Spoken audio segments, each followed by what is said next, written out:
News Pahalgam ఉగ్రదాడిపై NIA విచారణ చేపట్టింది. ఈ క్రమంలో ఉగ్రదాడికి సంబంధించిన కీలకమైన ఓ ఆధారం వీడియో ఎన్ఐఏ చేతికి చిక్కింది. బైసన్కు వచ్చే టూరిస్టుల కోసం రీల్స్ తీసే ఓ స్థానిక వీడియోగ్రాఫర్ దాడినంతా తన కెమెరాలో బంధించాడు. ఉగ్రవాదులు టూరిస్టులపై కాల్పులు జరుపుతుంటే ఓ చెట్టుపై దాక్కున్న ఆ వీడియోగ్రాఫర్ ఆ దారుణాన్నంతా షూట్ చేశాడు. 2 గ్రూపులుగా విడిపోయిన ఉగ్రవాదులు లోయలో వేర్వేరు దిక్కుల నుంచి కాల్పులు జరిపారు.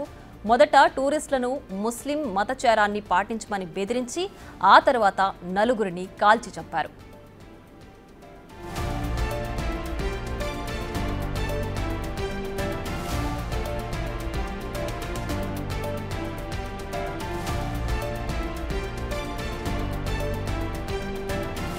కాల్పులతో భయాందోళనకు గురైన టూరిస్టులు తలో దిక్కుకు పారిపోతుండగా జిప్ లైన్ అనే ప్రదేశం నుంచి మరో 2 ఉగ్రవాదులు బయటకొచ్చి వారిపై కాల్పులు జరిపారు.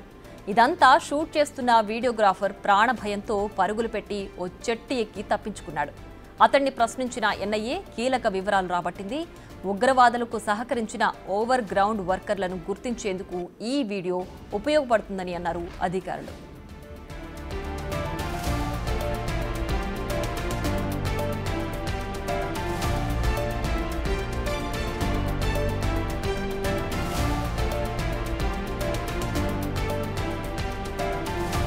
దాడి జరిపిన తర్వాత ఉగ్రవాదులు స్థానికుల నుంచి 2 ఫోన్లు లాక్కున్నారు. అందులో ఒకటి టూరిస్ట్ది కాగా మరొకటి స్థానికులది. ఆ 2 ఫోన్లను ఎన్ఐఏ ట్రాక్ చేస్తోంది. వీటి ఆధారంగా ఉగ్రవాదులు ప్రస్తుతం లొకేషన్ తెలుసుకునే అవకాశం ఉంది.